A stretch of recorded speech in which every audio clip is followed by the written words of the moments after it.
Καλώς ήρθατε σε αυτό το γνώριμο τόπο, εδώ που κρατούνται οι παραδόσεις, τα ήθη και τα έθιμα. Καλωσορίζουμε και εμείς από τη σειρά μας όλους τους προκεκλημένους που δεν είναι από τη χώρα μας.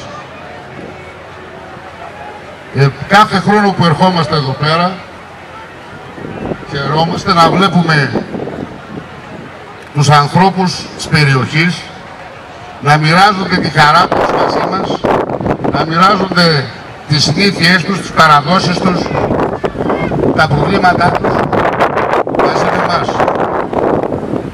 Είμαι σίγουρος ότι βοηθώντας ο ένας τον άλλον θα δούμε μια καλύτερη μέρα εδώ στον τόπο μας και θα κρατήσουμε ιδιαίτερα τα παιδιά μας εδώ πέρα.